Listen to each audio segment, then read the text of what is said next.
이제는 뭐가 다르냐? 나는 알았네, 나는 찾았네, 나는 보았네. 여러분, 남다른 신앙의 답을 앓고 길이요 진리요 생명이신 예수님을 찾고 만난 사람은 다르지요. 여러분, 그 사람이 하나님 앞에 살아갈 때에 좋은 믿음의 사람 특징은 기쁨이라니까요. 남다른 기쁨이 있고 밝음이 있고 긍정이 있고 낭만이 있는 거예요. 그 여러 가지 이유로 인하여서 그 사람이 남다른 기쁨을 간직한 사람이 됩니다. 성경을 보면 하나님께서는 그 사람에게 축복을 해 주실 때도 어떻게 하느냐? 기도를 응답해 주시기 전에 하나님은 기쁨을 먼저 주십니다. 시편 107편 30절에 하나님께서 저희를 소원의 항구로 인도하시기 전에 고요한 가운데 평안한 가운데 저희를 소원의 항구로 인도하시는도다. 인도하시고 응답하시고 병을 고쳐주시고 큰 문제를 해결해 주시기 전에 하나님은 그 사람 마음속에 고요와 평안을 먼저 주십니다. 그게 이상한 거요. 죽을 병이 아닌 병은요, 죽을 병이라고 해도 마음에 담담해요. 이 병은 죽을 병이 아니라 그런 기쁨이 옵니다. 저는 저희 교회 부임을 해가서 목회를 제대로 해보기 전에 몇 달 만에 큰 재정사고가 터졌습니다. 젊은 목사가 목회를 제대로 해보기도 전에 교회가 재정사고가 터집니다. 교회 중직자를 통해서 큰 사건이 터집니다. 수억의 돈이 날아가 버립니다. 교회가 난리가 났죠. 재직회를 모이면 소란스럽고 사람들 그냥 목사님 받아내서 못 받아내면 내 고발할 겁니다. 한쪽에서 목사님 IMF 직격탄을 맞아서 그런데 착한 분인데 일을 하다 사업을 하다 보니 그래 된 건데 십자가 사랑으로 용서합시다. 한쪽엔 지기적하고 한쪽엔 용서하지 않고 내가 찡겨가지고 죽을 뻔했다니까요. 여러분, 젊은 목사가 부임을 해서 목회를 제대로 해보기도 전에 큰 사건에 소용돌이 휘말려서 어째 우리 집구석에 이런 일이 생기고 어째 내가 젊은 목사가 뭘 해보기 전에 이런 불상사가 생겼을까? 그런데 말이죠, 그때 성경을 보는데 하나님께서 창세기 1장 28절을 보는데 하나님은 그들에게 복을 주시고 생육하고 번성하고 충만하고 정복하고 다스리라. 이상하게요, 이 정도는 내가 다스린다. 하나님은 복을 주시고 하나님은 문제를 주시고 하나님은 어떤 시험을 주실 때도 그 시험을 이길 수 있는 능력도 건세도 건강도 물질도 지혜도 함께 주십니다. 하나님의 본심은 이것 때문에 내가 짜부러지고 젊은 목회자가 망하는 것이 아니라 큰 시험을 통해서 큰 축복을 주시려고. 이건 맛배기지. 맛배기 알아요? 하나님 한 100억을 주시려고 조금 가져가시겠지. 맛배기로 생각이 되는데 이상하게 배짱이 생기고 이상하게 여유가 생기는 게요, 한 개도 겁이 안 나요. 당황이 안 돼요. 지금 생각하면 놀랄 노짜인데, 지금 생각하면 내가 그때 뭔 정신에 그랬었고 싶은데, 세월이 지나니까요, 하나님은 그 사람에게 소원의 항구로 인도하시기 전에 문제를 병을 고쳐주시고 해결해 주시기 전에 고요와 평안을 먼저 주신다는 걸 깨달은 거예요. 영적인 사람은 기쁨이 먼저 회복돼야 되거든요. 항상 기뻐하는 사람을 하나님 쓰십니다. 우거지 상하라고 오리족속하라. 오리 입이 툭 튀는 걸 오리족속이라는 거예요. 불평하고 짜증하고 원망하지 마세요. 기쁨을 유지하세요. 시편 84편에 주의 궁정에서 한 날이 다른 곳에서 천날보다 나은 적. 예수 믿는 사람은 하루를 살아도 천년을 살듯이 살아가는 사람. 다음에 보자는 사람은 안 무섭고 다음에 잘해준다는 사람은 별 볼 일 없다니까요. 오늘 하루를 살아도 나는 하루지만 하나님 나라에는 하루가 천년이요, 천년이 하루입니다. 오늘을 내가 행복하고 감사하고 충만하게 살아야지. 다음이 어디 있어요? 다음에 오늘 얼굴을 펴요. 집에는 애로사항이 있을 때도 얼굴을 펴고 할렐루야 이렇게 살면 내일은 내일 감당할 힘을 주십니다. 일용할 양식을 주십니다. 날마다 때마다 새롭게 하십니다. 예수 믿는 사람은 천국을 대망하고 천당을 바라보고 미래를 꿈꾸며 살아가지만은 가장 현실적이고 가장 경제적이고 지금 이 순간 오늘을 구원의 날로 은혜의 때로 지금이 회개할 때고 지금이 주님을 찾을 때고 지금을 천년을 살아가듯이 그렇게 살아갈 때다 이 말이에요. 예수 믿는 사람은 시간 관리가 다릅니다. 저는 저희 교인들이 수가 많아도 몇천 명 돼도 저는 제 자신의 마음을 유지하려고 애를 씁니다. 제가 은혜가 떨어지면, 제가 시험 들면 설교가 제대로 되겠어요? 사람들 말로 야 또를 친다. 내 마음에 독이 있는데 약이 나오겠어요? 내 컨디션을 저는 베스트로 유지하려고 애를 씁니다. 누가 뭐라 하든지 하루를 천년같이 살자. 할렐루야. 누가 뭐라 해도 막 신바람 나게 막 그렇게 살아가야지. 괜히 말 한마디 듣고 시강해가지고 자빠져가지고 씩씩거리면 내만 손해요. 기도가 막히고 구원의 즐거움이 사라지면 죄책감, 패배감, 열등감, 수치감, 나는 왜 이렇게 쪼다 같을까? 그런 소리를 들으면 그만 기가 팍 죽어요. 저는 집사람한테 그런 얘기를 합니다. 모든 걸 나한테 맞춰라. 나한테. 애들 둘이 내가 사랑하지만 애들 신경 꺼라. 나한테 맞춰라. 나는 홀몸이 아니다. 수천 명의 영혼이 나한테 달려있다. 저는 그렇게 요구합니다. 나는 사랑하는 양떼를 위해서 당신 날 복을 채우지 마라. 당신 지금 내가 1시간 뒤에 강대상에 올라가는데 니 그런 소리 해서 되겠나? 니 죽을래 살래? 수천 명 교인의 이름으로 내 때려 죽이고 싶어요.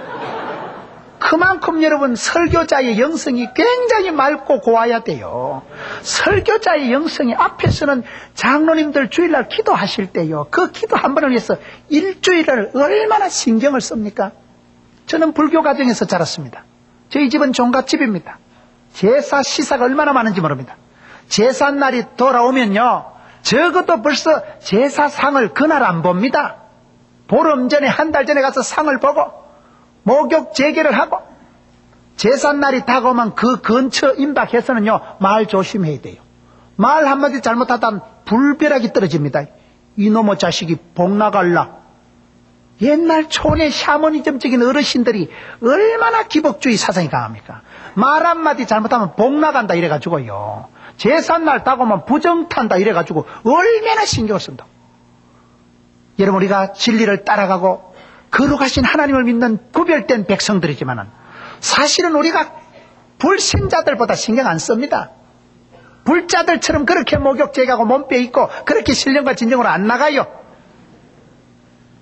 얼렁덜렁 살아가고 생각도 말도 여러분 얼마나 그 사람들이 진지합니까? 타 종교를 얘기해서 미안하지만은 저는 어릴 때 그렇게 무섭게 자랐어요. 무섭게. 제삿날이 다가오면 말 한마디 잘못하다간 불호령이 떨어집니다. 여러분 우리가 신앙생활 할 때에 하루를 살아가도 그날 하루를 충분히 감사하고 충분히 감격하고 충분히 은혜에 충만하고 하루가 천년 같은데요. 하룻밤에 만리장성을 쌓는다는데요. 언제나 행복하게 살아요. 아주 베스트로 유지해야 돼요. 저는 스스로 그렇게 합니다. 그래서 제가 강대상에 올라갈 때 은혜가 충만해서 막 가슴에 기쁨이 샘솟듯하고 그러면요 설교가 술술 나오고 설교를 듣는 교인들도 느껴요. 그냥 얼굴만 봐도 참 김 목사 하나님 되게 좋아하는가 보다. 하나님도 김 목사 싸고 돈다 싸고 돌아 아예.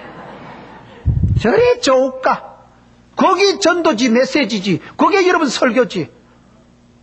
여러분 우리가 구원의 즐거움을 잃어버리면 무슨 소용이 있겠습니까? 전도서를 한번 읽어보세요.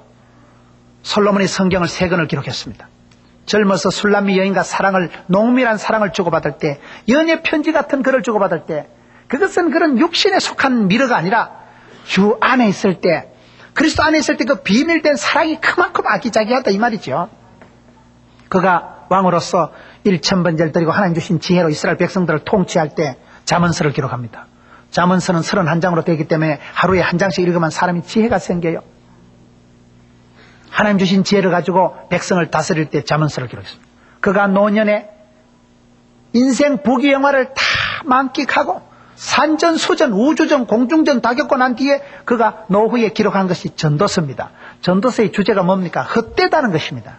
그러나 전도서의 진짜 주제는 헛되다는 게 아닙니다. 하나님을 떠난 것은 만사가 헛된 것이지만 하나님 안에 있으면 날마다 새로운 것입니다.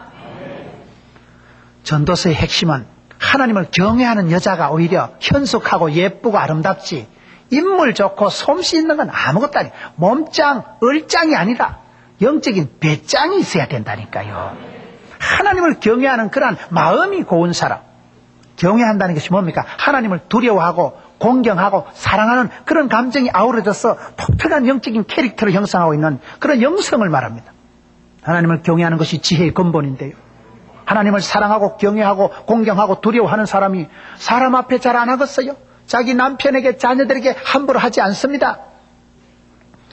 여러분 전도서에 보면 사람이 해 아래서 수고하는 모든 수고와 마음에 애쓰는 것으로 소득이 무엇이랴? 일평생에 근심하며 수고하는 것이 슬픔뿐이라. 그 마음이 밤에도 쉬지 못하는 이것도 헛되도다. 사람이 먹고 마시고 수고하는 가운데서 심령으로 낙을 누리게 하는 것보다 나은 것이 없나니 내가 이것도 본즉 하나님의 손에서 나는 것이로다. 이 전도서 2장의 이 말씀이 무슨 내용입니까? 부귀영화, 세상에 누려야 될 모든 것을 가장 많이 누린 사람은 우리가 솔로몬이다 이렇게 얘기합니다. 그런 왕조차도 그 인생을 해고하면서 사람이 해 아래서 수고하는 게 먹고 아침 일찍 일어나서 밤늦게까지 애쓰고 노력하고 남는 게 없다는 거예요. 소득이 없다. 수고와 고통뿐이라는 거예요. 그러면서 자기가 경험상 얘기를 하는데 사람이 먹고 마시고 수고하는 가운데서 심령으로 낙을 누리게 하는 것보다 나은 것이 없나니. 심령의 낙을 누리는 낙, 즐거울 낙자. 심령의 낙을 누리는 게 최고다 이거죠. 여러분 구원의 즐거움을 회복하세요. 구원의 즐거움이 회복이 안 되면 다른 게 소용이 없습니다. 돈 좀 더 있어서 행복한 게 아니지 않습니까? 직책이 더 올라간다고 행복한 게 아니지 않습니까? 다윗이 지금 그걸 그리워하는 거예요. 즐거움에도 격이 있습니다. 무엇 때문에 희희낙낙하느냐? 그것에 따라 그 사람 인격의 차이가 납니다. 태폐향락도 주는 즐거움이 있겠지요. 세상에 즐거움이 없는 건 아닙니다. 예수 안 믿는 사람은 예수 믿는 사람은 야 너는 술도 안 마시고 무슨 재미로 살아가노? 담배 피우는 사람도 담배 꼬나 물고 한 모금씩 땡기면 뭐 있겠지. 제가 해보지는 않아도 여러분 뭐 있겠지. 재미가 없다고는 절대 말할 수가 없어요. 대체적으로 하지 말라는 건 다 재밌습니다. 죄 짓는 게 다 재밌어요. 그런데 뭐가 문제냐? 죄를 지으면 재미는 있다니까요. 그러나 그 재미는 반드시 뒷골 땡기는 일이 와요. 죄의 대가가 있어요. 죄의 값은 사망입니다. 재밌습니다. 재미가 없다고는 할 수가 없어요. 술 마시는 사람은 어차피 술 마십니다. 기분 좋아도 술 마시고 기분 나빠도 술 마시고 여러분 칭찬받고 좋아도 성진하고 축복받아도 술 마시고 열받아도 술 마십니다.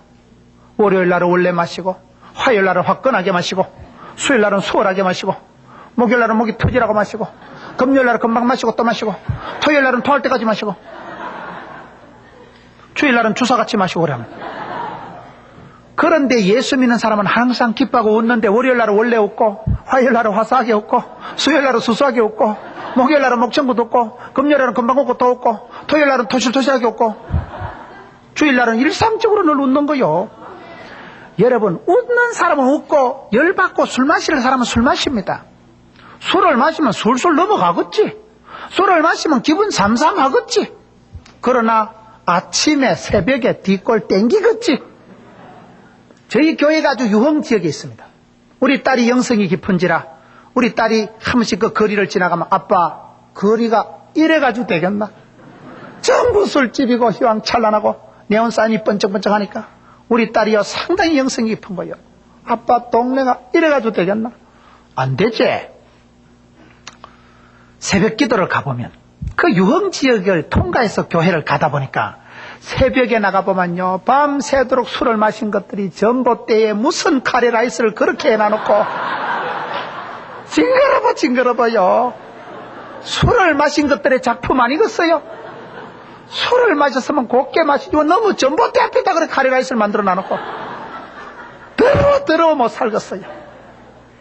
술을 마시면 지는 수월한지 몰라도 남들에겐 고통을 준다 이 말이에요. 더럽고 불쾌한 게 술꾼들이에요. 여러분 세상에 재미가 있습니다. 재미가 없는 건 아닙니다. 그러나 재미의 격이 달라요. 왜 다윗이 구원의 즐거움을 회복시켜 달라고 한 줄 아세요? 세상 시시뻥뻥한 재미 쾌락을 아니다 이 말이에요. 그런 것은 여러분 사람은 영과 육으로 되어 있기 때문에 육체적인 즐거움을 체험하면 그건 점점 목이 땡겨요. 점점 마셔도 목이 마르고 육체적인 즐거움이라는 건 중독 현상이 나타나서 영혼을 마비시켜버립니다. 점점 자극적인 걸 원하기 때문에 육체적인 즐거움은 사람을 마모시킵니다. 정신을 중독시킵니다. 인생을 황폐하게 만듭니다. 세상의 즐거움과 구원의 즐거움이 왜 다르냐? 구원의 즐거움은 격이 달라요. 여러분 성경을 보면 하나님께서 우리에게 주신 즐거움은 구원의 영적인 즐거움이 따로 있다 이 말이에요. 영혼이 잘됨 같이 범사가 잘되고 강건한 법입니다. 영적인 즐거움이 뭡니까? 누가복음 17장에 보면 아주 재밌는 표현이 나옵니다. 누가복음 17장 17절에 70인이 기뻐 돌아와 가로되 주여 주의 이름으로 귀신들도 우리에게 항복하더이다. 예수께서 이르시되 사단이 하늘로서 번개같이 떨어지는 것을 내가 보았노라. 내가 너희에게 뱀과 전갈을 밟으며 원수의 모든 능력을 제할 권세를 주었으니 너희를 해할 자가 결단코 없으리라. 그러나 귀신들이 너희에게 항복하는 것으로 기뻐하지 말고 너희 이름이 하늘에 기록된 것으로 기뻐하라. 이게 무슨 얘기입니까? 제자들이 70인 전도대가 다녀왔어. 예수님요 예수님요 귀신들이 우리한테 항복하대요. 할렐루야.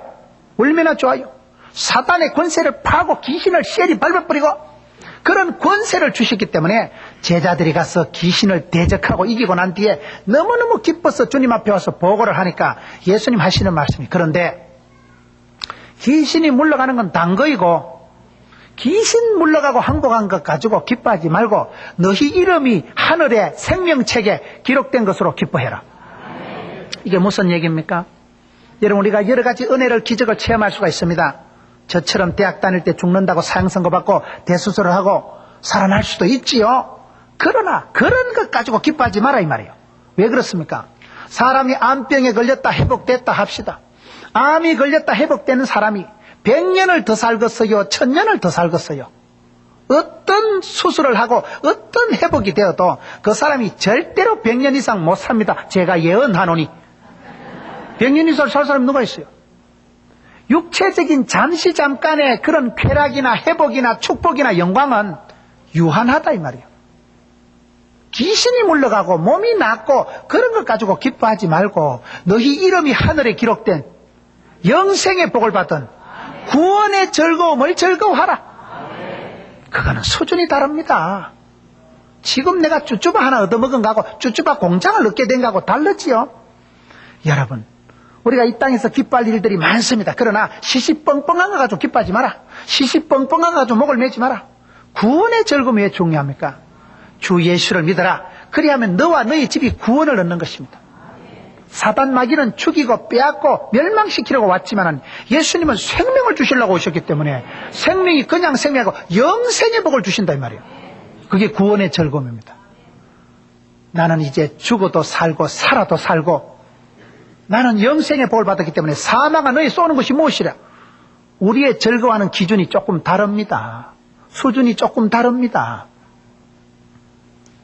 여기에 다윗이 그저 육체적인 감성적인 감각적인 즐거움이 아니라 의지적인 구원의 즐거움, 믿는 자에겐 하나님의 자녀가 되는 권세를 끌바를 주셨기 때문에 다르지요. 권세가 벌써 속에 들어있는 거죠. 권위가 다릅니다. 풍겨나는 권위가 있는 것입니다. 여기서 우리가 여러분 그냥 사소한 즐거움이 아닙니다. 사람이 그 마음 밑바닥에서 솟아나는 즐거움이 있을 때는 사람이 살아가는 게 다릅니다. 저는 제가 목회자가 된 게 감사한 것이 밤에 자다가 생각해도 포도원 교회 담임 목사 된 게 즐거워요.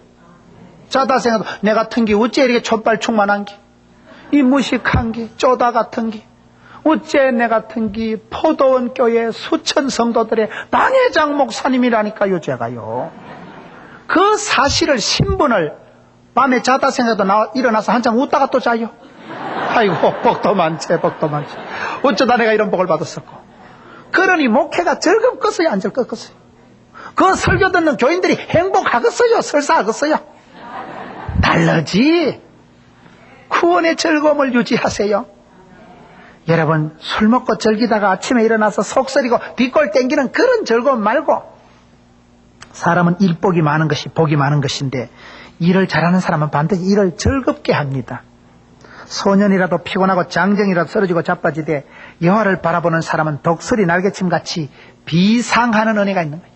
펄떡거리고 날아올라가는 거예요. 문제를 즐기면서 문제를 해결하는 것입니다. 탕류와 급류 속에서도 펄떡거리는 물고기는 물살을 타고 즐기듯이 파도가 인생의 세파가 몰아치되 파도를 타고 파도를 즐기는 사람이 윈드서핑을 하는 사람이지, 파도가 세다 오늘은 못 나가겠다가 아닙니다. 파도가 오늘 하면 작품 나오겠다. 야 오늘 겁나게 허벌나게 오네 파도가. 그때 겁나게 파도를 타버리는 것입니다. 우리가 인생을 살아갈 때 하나님께서 우리에게 구원의 신바람을 주십니다. 구원의 즐거움이 회복되고 나면 못할 일이 없습니다. 사람이 사업을 하다가 큰 낭패를 보고 손해를 보게 되면 일에 대한 의욕이 사라지고 사람이 싫어지고 일에 대한 낙이 없어져 버린 거예요. 인생이 안 살고 싶어 버리는 거예요. 그것이 가장 큰 손해입니다. 그럴 때 하나님께서는 그 사람에게 구원의 즐거움을 먼저 회복시켜 주기 때문에 다윗이 그걸 먼저 기도해요. 주여 구원의 즐거움을 회복시켜 주옵소서. 일을 해도 즐겁게 하셔야 돼요. 제가 의과대학 간호대학 교목을 할 때 제자 중에 한 명이 영국에 유학을 갔습니다. 그 자매가 영국에 유학을 가서 아르바이트를 하는데 애기들을 돌보는데 아르바이트인 거예요. 걔가 한 번은 카드를 엽서를 보내는데 제가 충격을 받았습니다. 목사님, 제가 여기 와서 한국 사람인지라 돈 내기 정신을 발휘해가지고 열심히 일을 했다는 거예요. 예를 들면 그 어린이 보호단체에서 하루에 애기 기저귀를 10명을 갈아 끼워야 되는데 한 50명을 갈아 끼웠다는 거예요. 한국 사람들 일을 하면 목숨 걸고 한다니까요. 돈 내기 정신 알아요. 끝을 봅니다. 그냥 후딱에 치웁니다. 한 번은 원장님이 부르더래요. 드디어 때가 왔구나. 칭찬받고 여러분 보너스를 받을 줄 알고 갔더니만 되게 뭐라 하더래요. 미스권, 우리는 당신이 여기 와서 일을 얼마나 많이 하느냐가 중요한 게 아니고 얼마나 행복하느냐를 바란다는 거예요. 제가 그때 제자훈련을 7팀을 하고 있을 때입니다.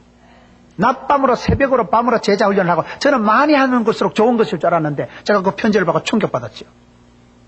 아기를 10명을 기저귀를 갈아 끼워야 될 사람이 50명을 갈아 끼우면 일을 그렇게 하다 보면 결국 일하는 당사자가 지칩니다. 그게 수일 못 가고 며칠 가다가 와, 내 이러다 소천하겠다 이거. 못하게 된다는 거예요. 번아웃이 옵니다. 한계가 와버립니다. 빨리 지칩니다. 그리고 기저귀 갈아 끼움을 당하는 애기들 행복하겠어요? 선생님이 토닥거리고 예쁘다고 축복해주고 궁뎅이 파우더를 발라주고 이래야 될 텐데 이 자식이 지금 17번째 아이가 아직도 37명 남았네. 해치우고 막 아가 이 자식이 뭘 또 한버지기 싸놓고 일을 그렇게 몰아치면 그 일을 당하는 애기도 행복하지 않고 결국은 그 전체 이미지가 나빠지고 부모들도 그 길을 안 좋아하고 거기는 선생님이 안 좋아서 못 보내겠다. 원장님 논리가 뭡니까? 일을 얼마나 많이 하느냐가 중요한 게 아니라 일하는 당신이 얼마나 행복하느냐. 성가대원으로서 여러분 찬양대원이 얼마나 찬양 실력이 중요합니다. 영혼의 구원의 즐거움이 있어야 됩니다. 영감의 재창을 해야 되지. 목소리 좋다고 좋은 찬양 되는 거 아닙니까? 마음이 고와야지. 마음의 기쁨이 희락이 있어야지. 그것이 찬송으로 터져나와야 되는 것입니다. 구원의 즐거움이 그렇게 중요하다 이 말이에요. 즐거운 사람은 다 잘합디다. 대구니까 삼성 라이온즈 이성엽 국민타자. 이성엽이가 홈런 칠 때 어금니 악물고 내올 홈런 한 방 못 가면 죽어버려야지. 그래 안 합니다. 이성엽이는 여러분 몸이 아담하고 그렇지만 국민타자 홈런왕이 어떻게 합니까? 자연스러워요. 그냥 편안하게 빠따를 잡고 그냥 편안하게 풀 스윙을 하는데 딱 맞으면 히떡 넘어갑니다. 왜요? 자연스럽거든. 왜? 편안하거든. 왜요? 그 마음에 자신감 있고 하나님 주신 은사를 따라 살아가는 사람은 자기가 타자에 어울리는 사람이고 타자에 자질이 있는 사람이기 때문에 뭐 서두르고 조급하고 깝치고 열받지 않습니다. 마음의 평상심을 유지하고 마음에 여러분 낙을 유지하는 사람이 일을 잘합니다. 오래 합니다. 효과가 있고 열매가 있고 뒤탈이 없습니다. 그렇기 때문에 우리가 살아가면서 어떤 복을 받아야 되느냐. 하나님께서는 사람을 죄가에서 건지실 때는 구원의 즐거움부터 회복시켜 주시는 것입니다. 최고의 즐거움은 구원의 즐거움. 나 같은 죄인이 용서함 받아서 주님 앞에 옳다함 받으면 그런 큰 구원의 즐거움이 회복되고 확신이 되는 사람은요 세상에 웃고 살아갑니다. 함부로 싸우지 않습니다.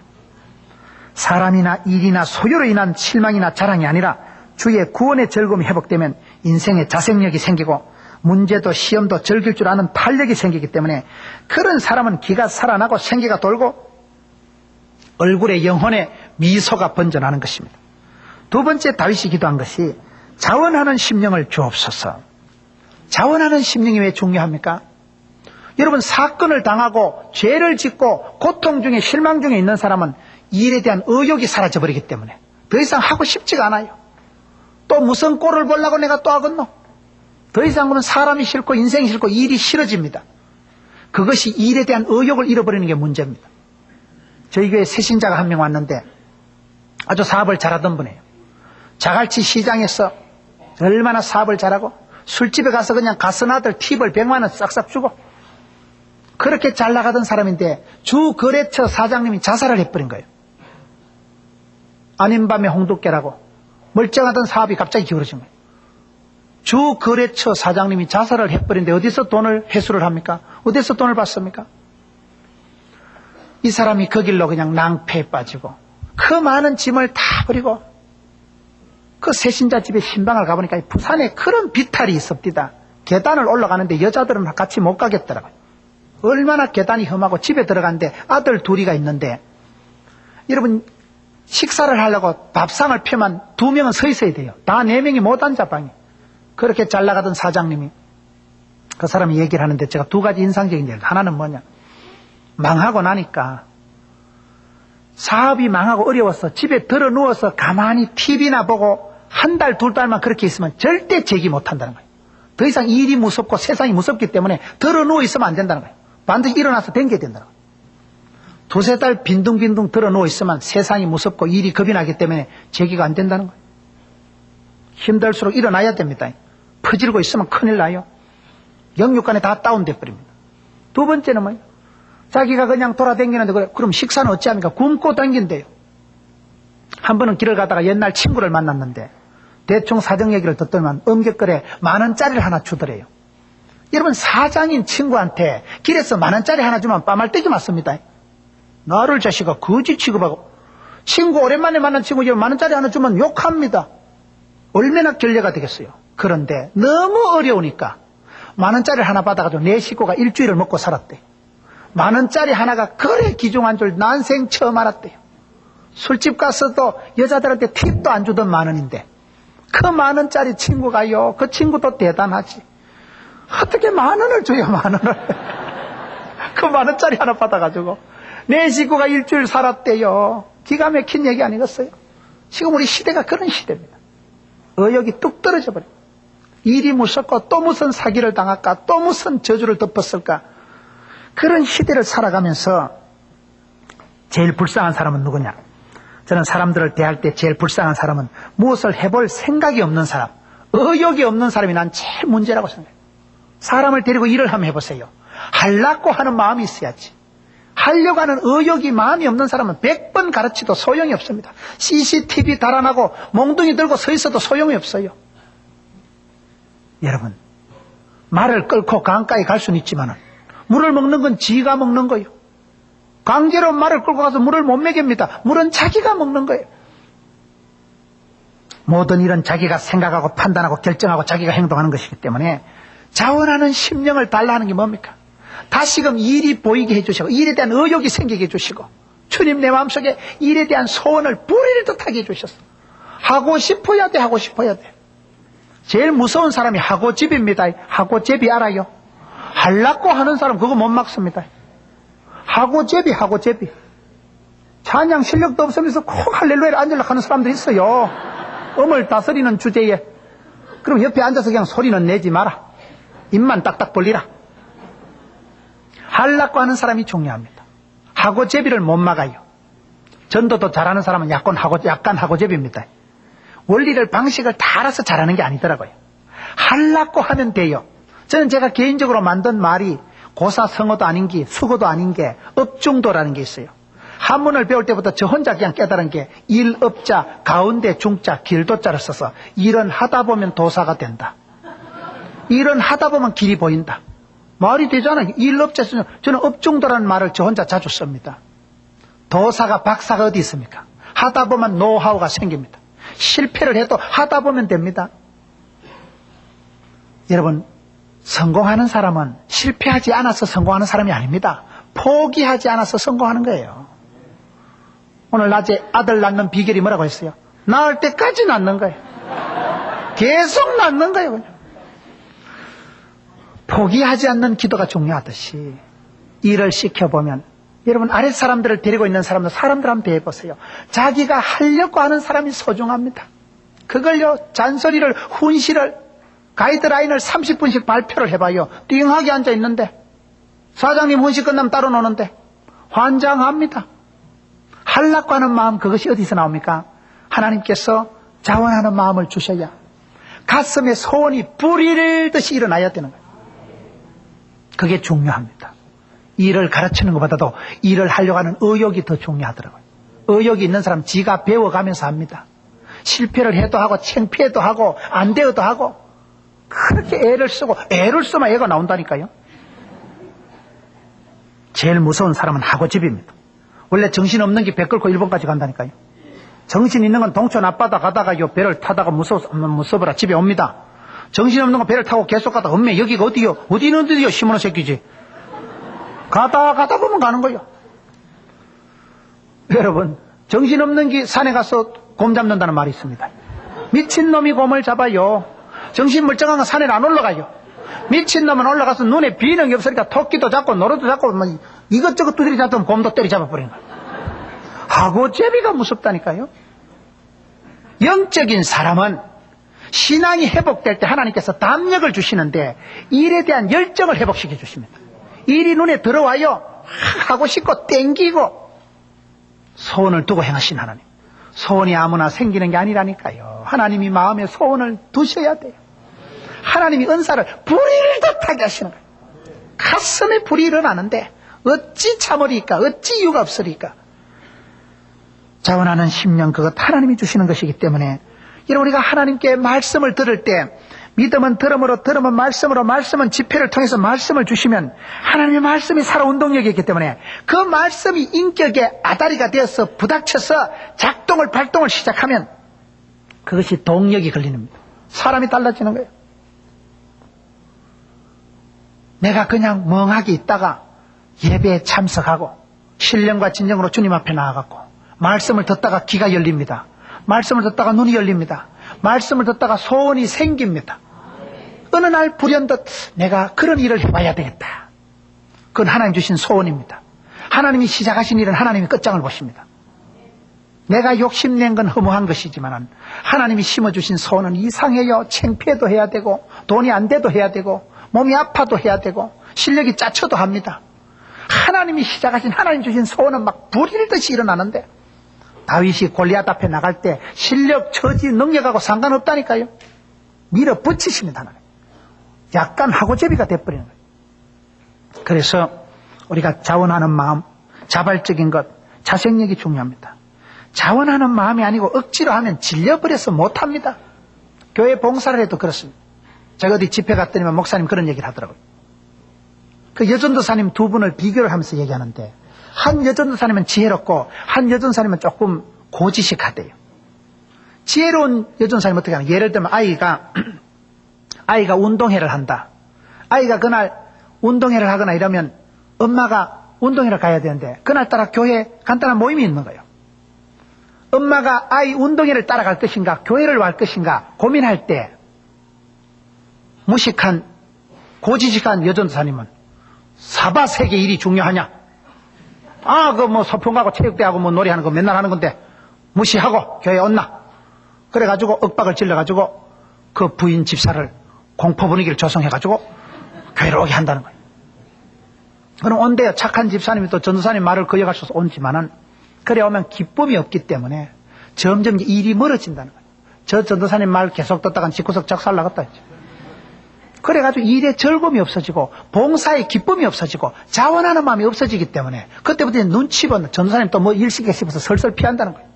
반대로 지혜로운 분은 판단을 해서 그 얘기를 들어보고 그러면 얼른 학교 갔다가 집사님만 늦게라도 어서 오늘은 막 빼드릴 테니까 그렇게 하면 그게 고마워진다는 거예요.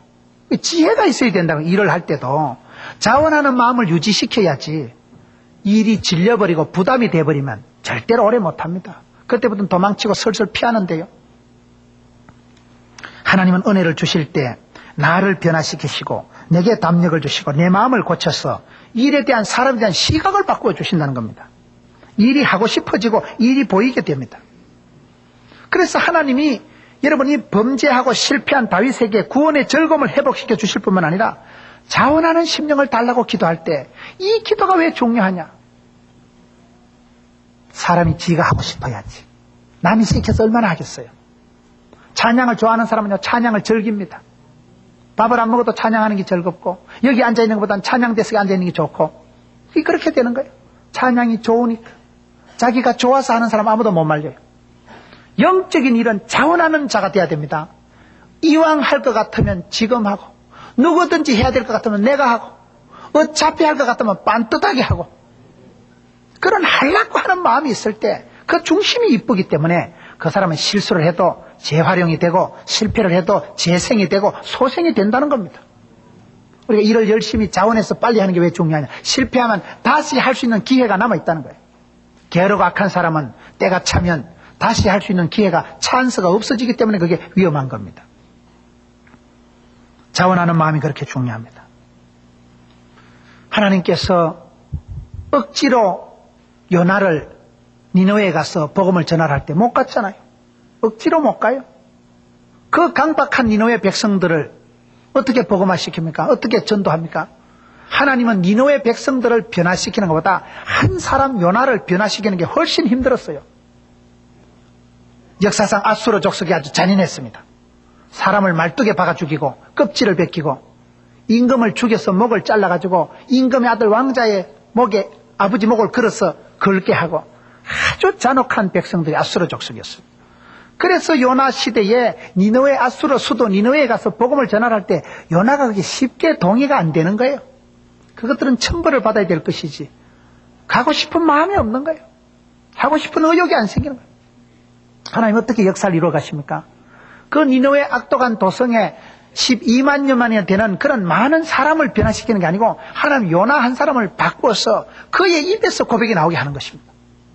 요나가 피해서 도망을 가고 다시스로 가서, 여러분 요나가 배 밑창에 가서 잠을 잘 때 어떤 현상이 생깁니까? 사명자가 자원하는 심령을 잃어버리고 사명자가 도망하고 뺀질거리고 엉뚱한 짓을 하면 괜히 옆에 있는 사람들이 피해를 봅니다.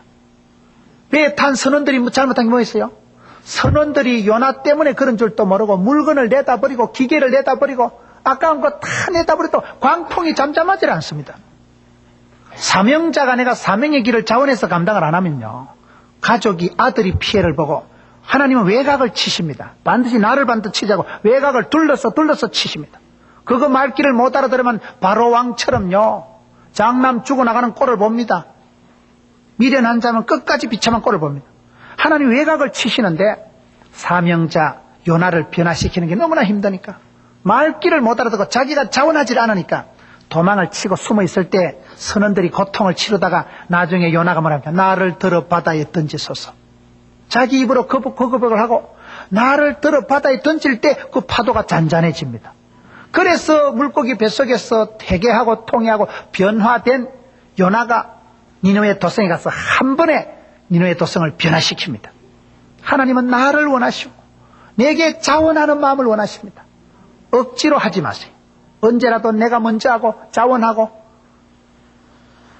언젠가 해야 되는 거라면 지금 하고, 누군가 해야 될 것이라면 내가 하고, 이왕 할 것이면 잘하라 이 말이에요. 그런 의욕을 가지고 살아가야 됩니다.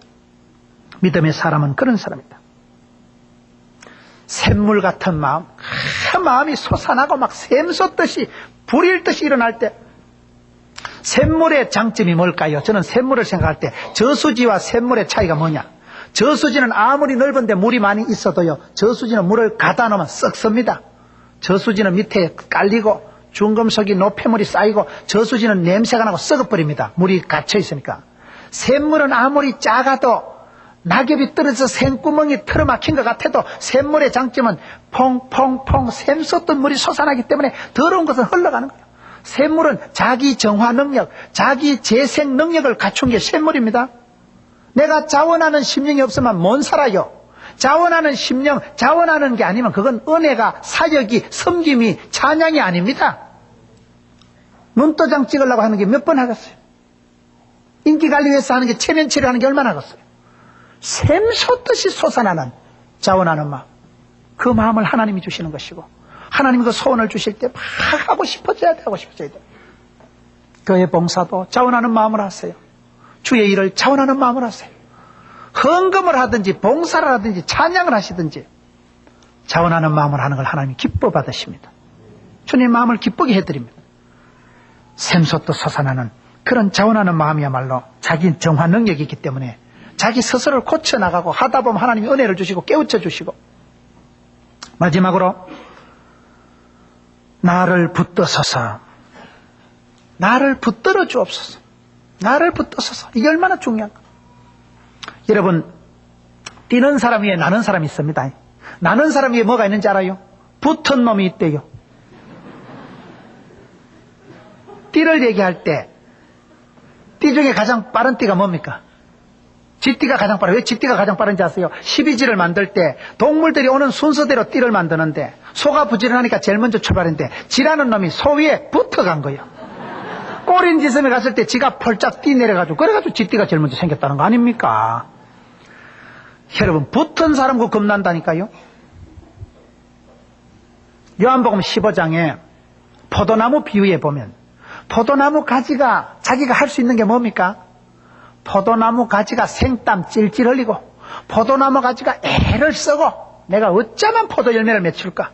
포도나무 가지가 지가 할 수 있는 게 아무것도 없어요. 포도나무 가지는 줄기에 붙어만 있으면 되는 거예요. 붙어 있는 게 그게 중요합니다. 포도나무 가지가 자기가 애쓰고 노력하고 쇼를 할 필요가 없는 거예요.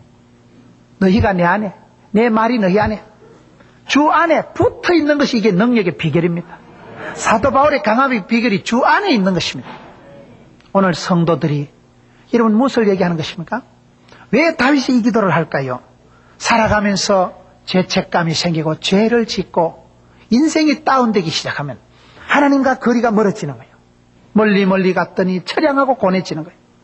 하나님과 멀어진 거리에 대해서 다시금 주님 앞에 기도, 주여 나를 붙들어 주시옵소서. 나를 붙여 주시옵소서. 제가 어떤 교회 집회를 갔는데요. 그 교회 구호가 주여 붙여 주옵소서라. 근데 구호가 약간 시원찮을수록 그 구호가 아주 리얼하고 실감납니다. 부산에서 제일 큰 교회가 수영로 교회인데 제가 어떤 교회 부산에 청년회를 갔더만 그 청년회 구호가 수영로를 때리잡자. 그게 구호예요. 그런 구호가 훨씬 실감 난다니. 애매하게 뭐 하나 되게 합쳐서 그런 데는 대체적으로 콩가루 집안이에요. 성령 충만 줘서 그런 데는 대체적으로 성령 충만 안 되니까 성령 충만 달라는 거예요. 구호를 눈에 보이게 실감나게 그래 수영로를 때리잡자 그게 낫다니까요. 그 교회가 소문되니까 부산에서 청년들이 두 번째 모인다는 거예요. 왜요? 수영로를 따라잡는 게 꿈이고 목표니까 분명하잖아요. 그 교회는 주변에 교회가 많은데 옆에 제일 가까운 교회 중에 제일 크고 부흥되는 교회를 처음에 지정한 거예요.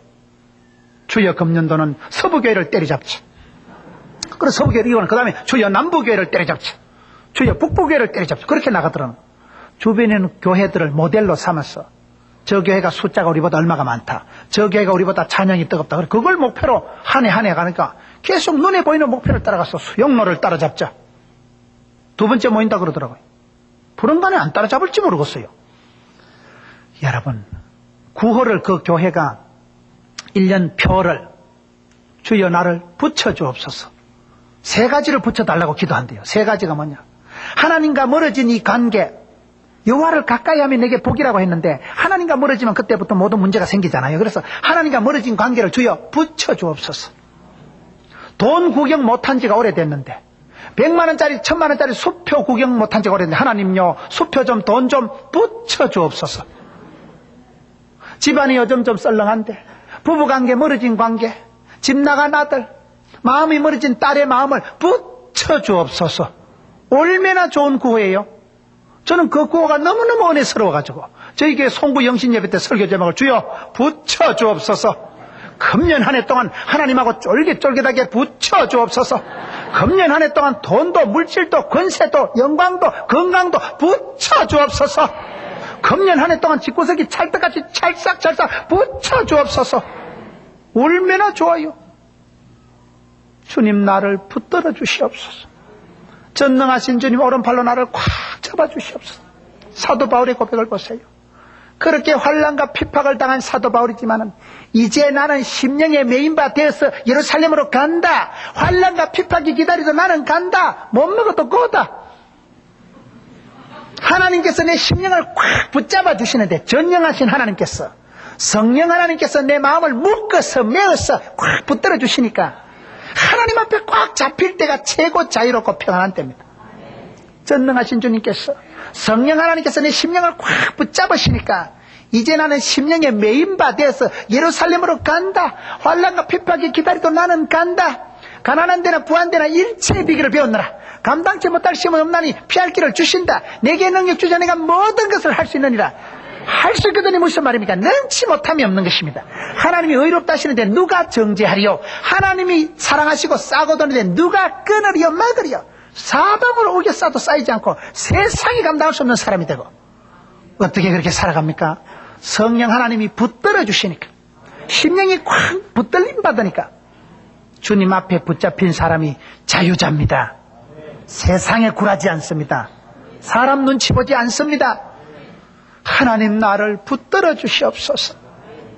하나님하고 거리가 멀어져 가지고 하나님과 내 사이에 이상한 게 끼어들어 가지고 그래서 내가 영적으로 둔감하게 되고 각양 좋은 은사와 온전한 선물이 위로부터 빛들이 아버지께서 내려와야 되는데 이상한 것이 내려와가지고 하나님과 여러분 가까이 하는 게 내게 복입니다. 여호와를 가까이 할수록 내가 수지 맞습니다. 신앙생활 해보면 그렇습니다. 내가 하나님을 떠난 것이지 하나님이 나를 떠난 게 아니에요. 기차를 타고 가면, 여러분 버스를 타고 가면 전봇대가 뒤로 휙휙 지나가잖아요. 가로수가 휙휙 지나가잖아요. 그러나 사실은 가로수가 지나가는 거예요? 지가 지나가는 거예요? 우와, 전봇대 빨리 지나간다. 우와, 5개째다. 전봇대는 그 자리에 서 있어요. 지가 차를 타고 지나가지. 우리가 신앙생활하면 그렇습니다. 하나님 왜 나를 안 도와주시고 말이지. 하나님 내게 뭐 해주신 얘기? 지가 떠나놓고 지가 멀리 도망가나 놓고는 하나님 보고 몰리고, 하나님은 어제나 오늘이나 동일하시고 거기 계시고 앞서 행하시고, 내가 어디에 자리를 펼지라도 하나님 바다 끝에 골방에 어디라도 거기 계신 하나님이신데 주여 나와 하나님과의 관계를 붙여주시옵소서. 멀어진 신앙의 관계를 붙여주시옵소서.